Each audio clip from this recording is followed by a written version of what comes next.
Durante más de 2 décadas, Royal Lodge no fue simplemente una casa, fue un símbolo de poder y prestigio intocable dentro de la familia real británica. Sin embargo, como en las grandes tragedias griegas, el destino cambió de rumbo. En octubre de 2025, lo impensable sucedió. El rey Carlos III tomó una decisión extraordinaria que sacudió los cimientos de la monarquía. Despojó a su propio hermano menor de todos sus títulos y honores, poniendo en marcha un desalojo que ha capturado la atención del mundo entero. ¿Qué ocurrió realmente tras los muros del Palacio de Buckingham para ordenar la entrega de Royal Lodge, desencadenando la grieta familiar más profunda en más de un siglo? Acompáñenos a descubrir la historia completa de la caída de Andrés, los años dorados en la mansión y el escándalo del alquiler simbólico. Para entender lo que se pierde, primero hay que entender lo que se tenía.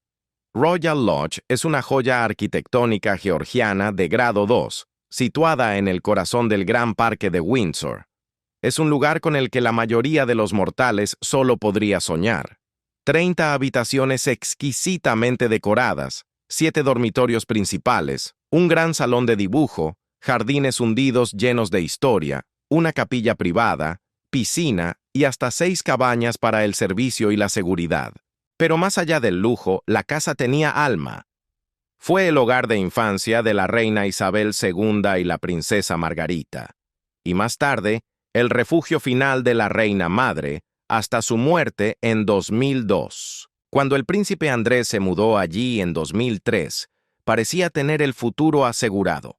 Firmó un contrato de arrendamiento sumamente favorable por 75 años, que debía durar hasta el 15 de junio de 2078. Pagó 1 millón de libras por adelantado, pero lo que indignaría al mundo vendría después. El contrato estipulaba un peppercorn rent, alquiler de grano de pimienta, un término legal antiguo que significa un pago puramente simbólico. Andrés vivía en un palacio prácticamente gratis. La calma se rompió en 2024. Cuando los detalles de este alquiler casi inexistente salieron a la luz, la furia del público fue inmediata.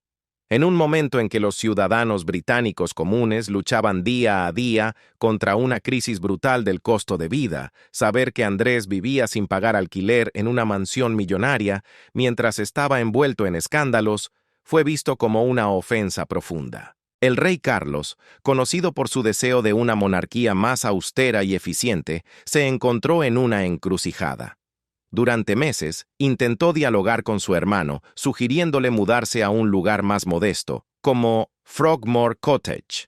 Pero Andrés, aferrándose a su contrato como a un escudo, se negó rotundamente. La situación empeoró drásticamente con la publicación de las memorias de Virginia Giuffre en 2024. El libro reavivó la atención sobre los vínculos de Andrés con Jeffrey Epstein, y la presión sobre el rey para actuar se volvió insoportable. El pueblo quería a Andrés fuera, pero sacarlo demostraría ser mucho más difícil de lo que nadie anticipó. El 30 de octubre de 2025 será recordado como el día del juicio final para el duque. El Palacio de Buckingham emitió un comunicado que resonó en cada rincón del planeta.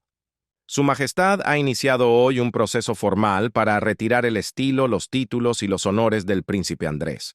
El príncipe será conocido a partir de ahora simplemente como Andrés Mountbatten Windsor. El mensaje fue claro y devastador. El palacio abordó directamente la cuestión de la vivienda. Su contrato de arrendamiento en Royal Lodge le ha proporcionado protección legal hasta la fecha. Ahora se ha notificado formalmente la entrega del contrato y se trasladará a un alojamiento privado alternativo. Lo más doloroso, quizás, fue la nota final del comunicado. Los reyes quisieron dejar claro que se preocupan profundamente por las víctimas y sobrevivientes de todo tipo de maltratos. Fue una declaración definitiva. La familia real había elegido apoyar a las víctimas antes que proteger a uno de los suyos. Este despojo de títulos es un hecho rarísimo en la historia británica. La última vez que ocurrió algo similar fue en 1917, Cuando el príncipe Carlos Eduardo, nieto de la reina Victoria, perdió su título de duque de Albany por luchar a favor de Alemania en la Primera Guerra Mundial. Que el rey Carlos haya tomado esta medida contra su propio hermano demuestra la gravedad extrema de la herida. A Andrés se le ha dado un plazo de 12 meses para desalojar, teniendo hasta octubre de 2026 para irse. Sin embargo, los rumores en los pasillos de palacio sugieren que el rey espera que su hermano se marche mucho antes, idealmente para la Pascua de 2025. La caída también arrastró a Sarah Ferguson, quien vivió allí con Andrés durante años. Al perder él su ducado, ella perdió su título de cortesía como duquesa de York. Amigos cercanos dicen que Sarah está desolada, buscando consuelo en sus hijas, las princesas Beatriz y Eugenia. Ahora, mientras las cajas se empiezan a empacar en Windsor, surge una última pregunta amarga. ¿Tendrá Andrés derecho a alguna compensación por los millones que invirtió renovando una casa que creyó que sería suya para siempre? Mientras los camiones de mudanza comenzaban a aparecer tímidamente ante las imponentes puertas de Royal Lodge a finales de 2025, lo que ocurría puertas adentro era mucho más complejo que un simple cambio de domicilio. El Crown Estate, la entidad que administra los bienes de la corona, entró para evaluar el estado de la propiedad y calcular una posible compensación por las millonarias reformas que Andrés había pagado años atrás. Sin embargo, lo que encontraron los inspectores transformó la cuestión del dinero en un escándalo silencioso y triste. Surgieron relatos inquietantes desde el interior de la mansión. Múltiples fuentes describieron una escena desoladora. El príncipe Andrés, aislado del mundo, se había convertido en un acumulador. Lo que debía ser una mudanza ordenada se transformó, en palabras de sus propios amigos, en una excavación arqueológica habitación por habitación. Salones que alguna vez albergaron a la realeza estaban ahora apilados hasta el techo con documentos, fotografías y objetos del pasado. Un informante reveló la cruda realidad. Incluso si Andrés quisiera irse mañana, no podría. El volumen de posesiones es tal que requiere una clasificación inmensa. Aquello explicaba por qué su partida se retrasaba mucho más de lo que el rey Carlos III deseaba. La transición rápida que el monarca soñaba se desvanecía. Ahora parecía probable que el asedio en Royal Lodge se prolongara al menos hasta el cumpleaños número 66 de Andrés, el 19 de febrero de 2026. Esta situación de acaparamiento encendió las alarmas sobre el estado mental del príncipe. Desde que se retiró de la vida pública en 2019, parecía haberse refugiado en sus colecciones de fotos y papeles como única forma de mantener una conexión tangible con su vida anterior, esa vida de gloria que ya no existía. La realidad logística era brutal.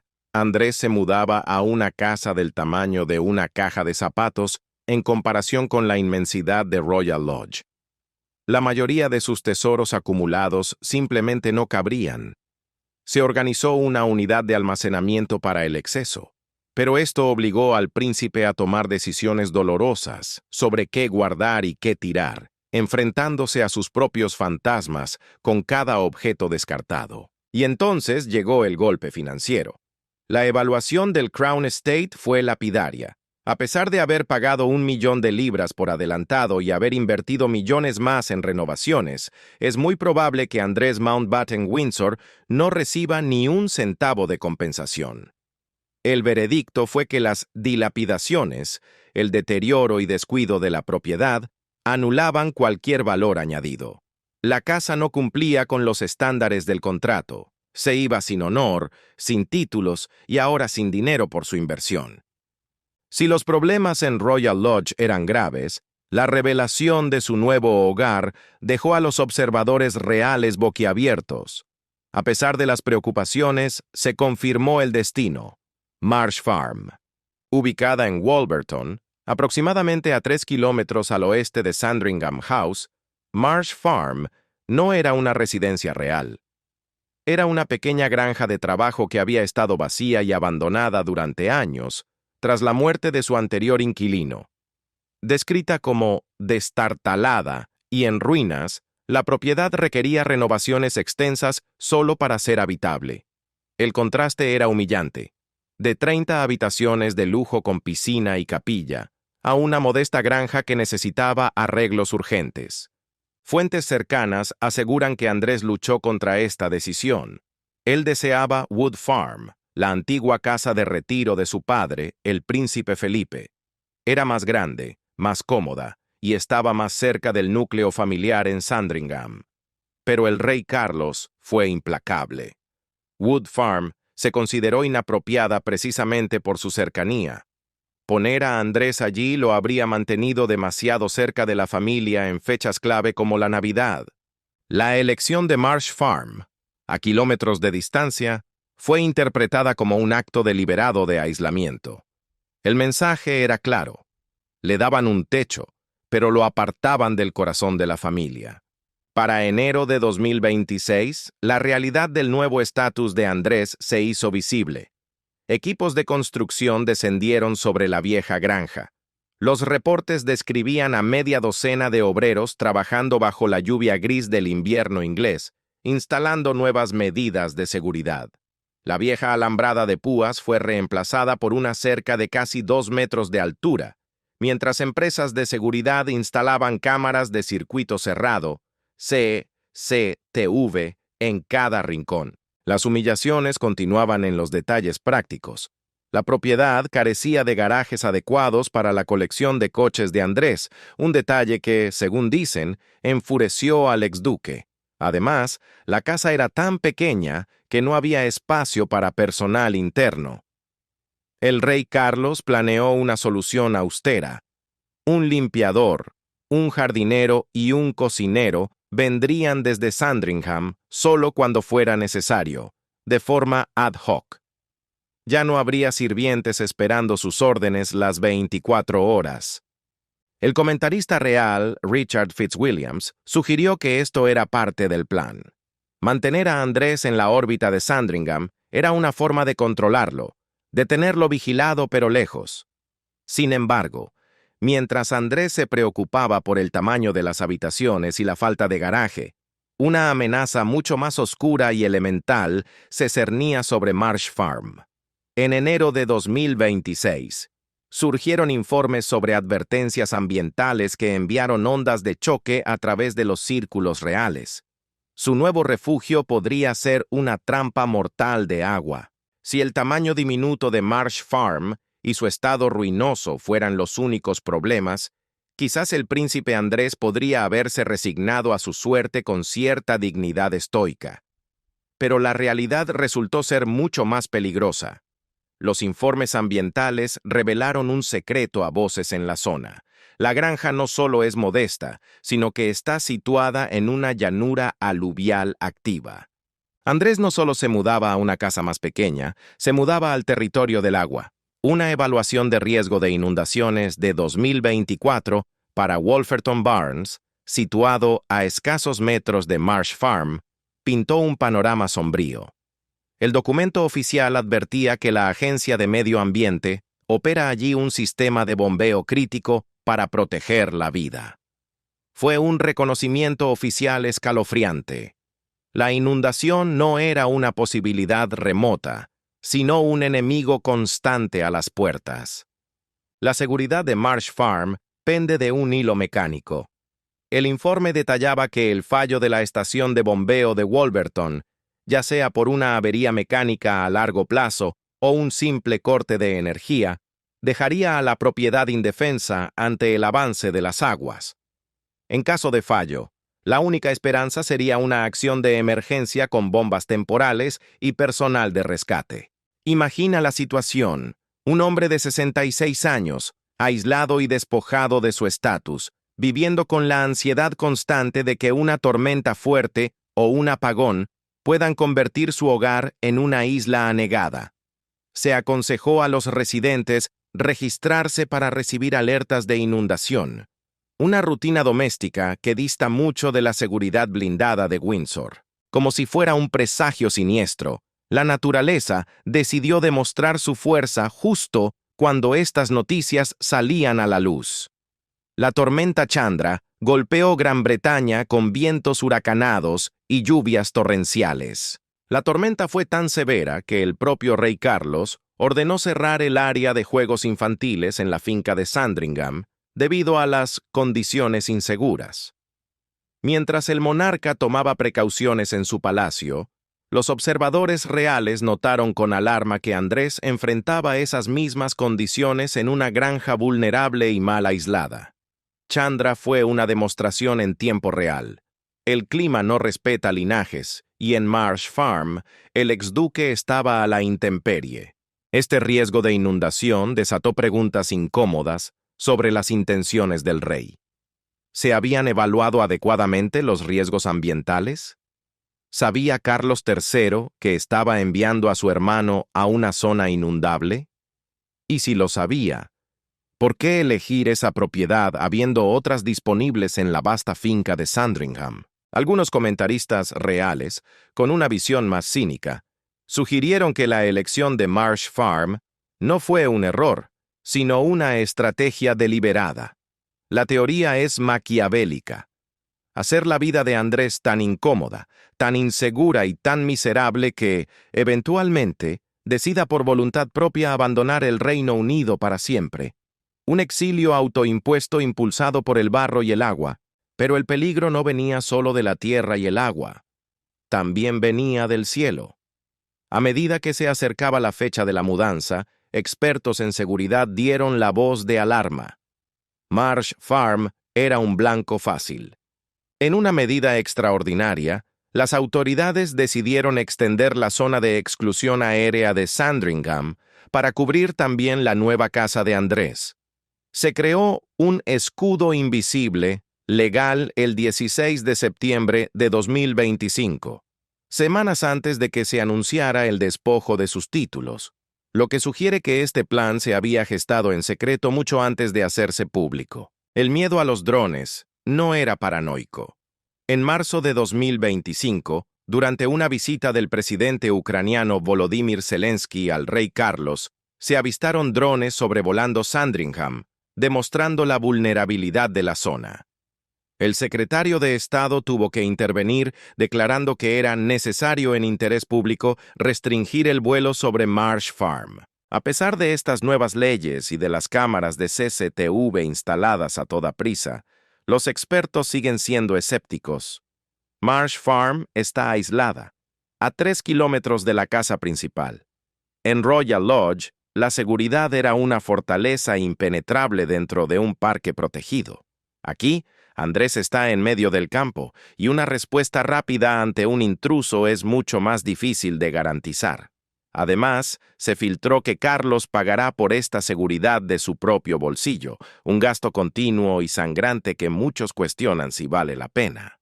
En medio de huracanes, inundaciones y amenazas de seguridad, había una constante en la vida de Andrés, su exesposa, Sarah Ferguson.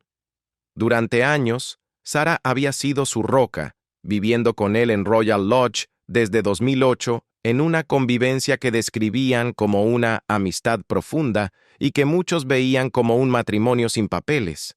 Ella había estado a su lado en los peores momentos del escándalo.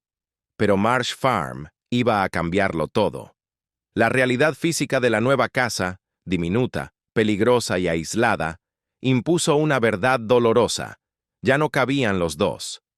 Mientras Andrés se preparaba para su exilio en la granja inundable, fuentes cercanas revelaron que la relación inquebrantable estaba a punto de romperse físicamente. Los caminos de los duques de York, finalmente, se separaban. Si la amenaza de las inundaciones y los drones espía ya dibujaban un panorama sombrío, enero de 2026 trajo la noticia que terminó de hundir el espíritu del príncipe Andrés. En medio del caos de cajas y despedidas, se confirmó lo que muchos temían pero pocos esperaban. Sarah Ferguson, su exesposa, su compañera más leal y su escudo contra el mundo, no lo acompañaría al exilio. Informes exclusivos revelaron que Sarah había decidido extender sus alas. Una fuente cercana sentenció la situación con frialdad. Andrés y Sarah tienen que desalojar antes del 25 de enero. Ella lo ha apoyado todos estos años, pero ahora está lista para volar sola. No se mudará con él a la nueva casa en la finca de Sandringham. Fue el fin de la relación más extraña y duradera de la realeza moderna. Divorciados desde 1996, habían logrado mantener una convivencia que desafiaba toda lógica, sobreviviendo incluso al devastador escándalo Epstein. Pero la lealtad de Sarah tenía un límite, y ese límite era Marsh Farm. La pérdida de su título de duquesa de York ya había sido un golpe duro, y fuentes indican que, muy afectada, buscó consuelo en sus hijas, Beatriz y Eugenia. Sin embargo, no se refugiaría con ellas. Sarah planeaba quedarse en Windsor, sola, trazando su propio camino lejos del barro de Norfolk. Para Andrés, esto no fue solo una mudanza logística, fue una amputación emocional. Sarah era su defensora pública, la única que entendía la presión de su vida. Sin ella, Marsh Farm no sería solo una casa pequeña, sería una celda de aislamiento total. Con Sarah fuera de la ecuación, la atención se volvió hacia la brutal realidad física del nuevo hogar de Andrés. A medida que se filtraban los detalles, la frase que repetían sus amigos no era una exageración, sino una descripción literal. Andrés se mudaba a una caja de zapatos. La caída en desgracia se medía ahora en metros cuadrados y comodidades perdidas.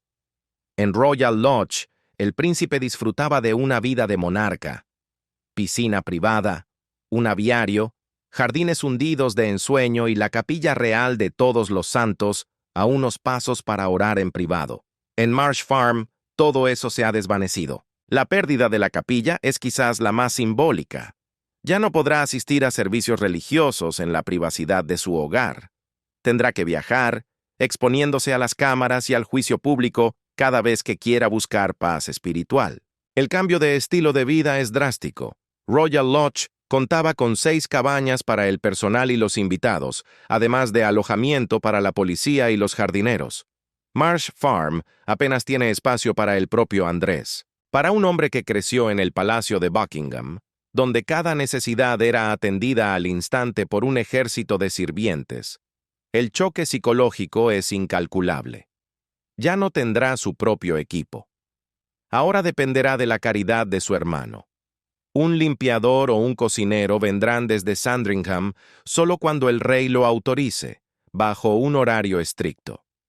Andrés, acostumbrado a dar órdenes, ahora debe esperar su turno. Incluso sus juguetes de lujo no tienen cabida. La falta de garajes adecuados para sus vehículos de alta gama es un detalle que, según dicen, ha enfurecido al príncipe. La propiedad simplemente no fue diseñada para un hombre con accesorios de estilo de vida real. La frase que resuena en los círculos íntimos es dolorosa. Él realmente no quería Marsh Farm. Pero la orden de desalojo no dejaba opción. Los expertos reales han comenzado a descifrar el mensaje oculto detrás de esta mudanza. La elección de Marsh Farm no fue un accidente geográfico. Fue una estrategia deliberada de aislamiento y control por parte del rey Carlos III. Al colocar a Andrés en una granja remota a 3 kilómetros de Sandringham House, Carlos ha diseñado un exilio perfecto. Richard Fitzwilliams, un veterano comentarista real, lo expresó con claridad. Mover a Andrés a Sandringham es una forma de controlarlo.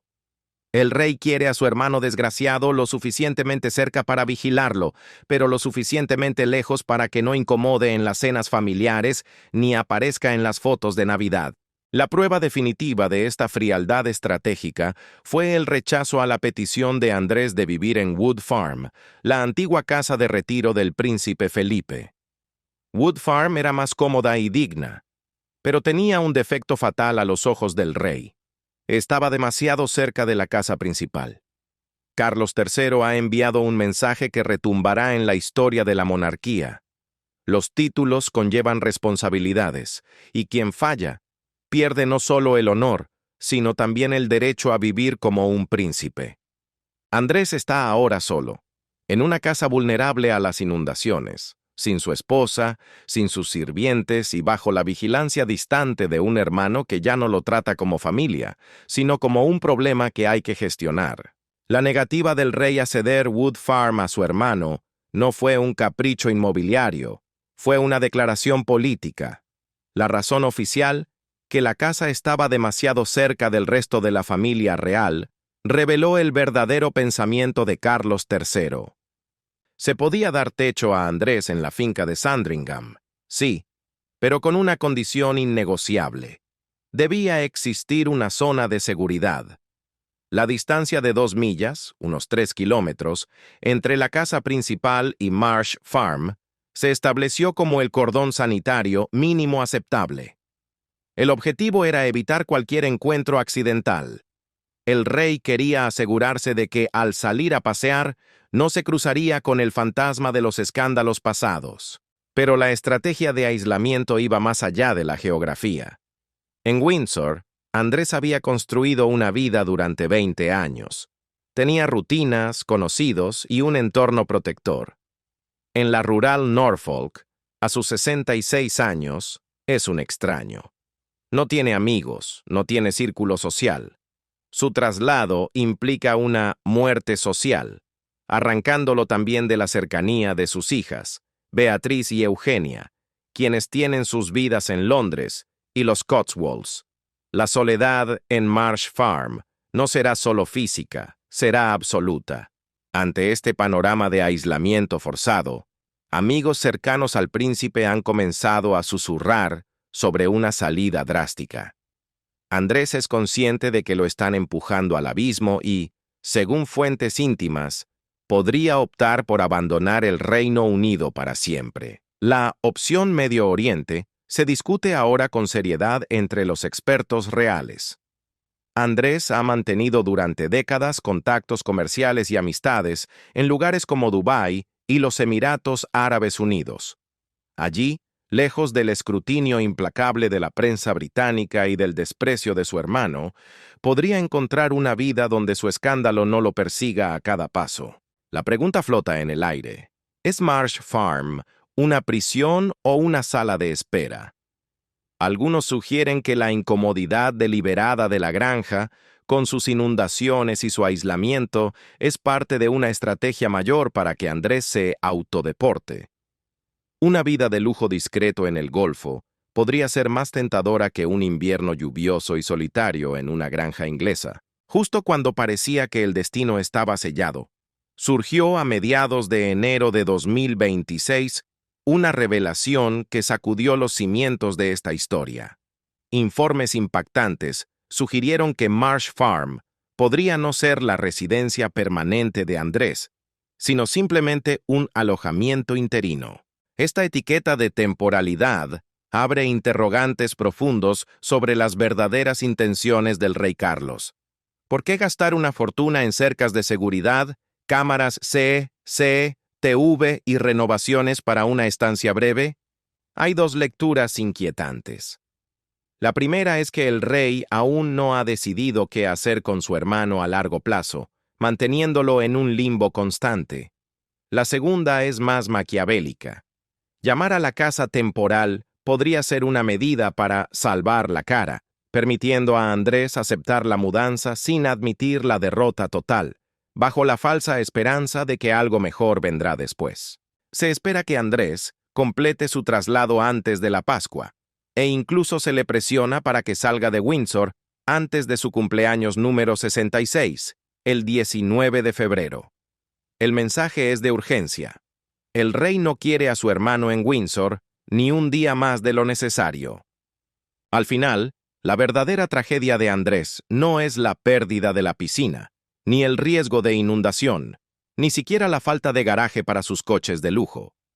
La advertencia final que representa Marsh Farm es mucho más existencial. Al etiquetar su hogar como temporal, al aislarlo de su familia y al dejar abierta la posibilidad de moverlo de nuevo si las circunstancias cambian, si su salud empeora o si la opinión pública se endurece, el rey Carlos le ha quitado a Andrés lo único que le quedaba: la certeza. El príncipe, que una vez tuvo el mundo a sus pies, ahora vive en arenas movedizas. Su castigo no es solo vivir en una granja modesta, Su castigo es la inestabilidad fundamental que ahora define cada día de su vida. Ya no es dueño de su destino, sino un peón que puede ser movido o sacrificado en cualquier momento por el bien de la corona. Al mirar atrás, la trayectoria es vertiginosa. Andrés ha pasado de ser un príncipe de sangre con un hogar inexpugnable y un papel claro en la historia, a convertirse en una figura cuya vivienda es temporal, cuyos títulos han sido borrados y cuyo futuro es una interrogante constante. Lo más devastador no es la pérdida del lujo, sino la pérdida de la permanencia. Su propia presencia en el Reino Unido parece ser ahora, por primera vez, algo negociable.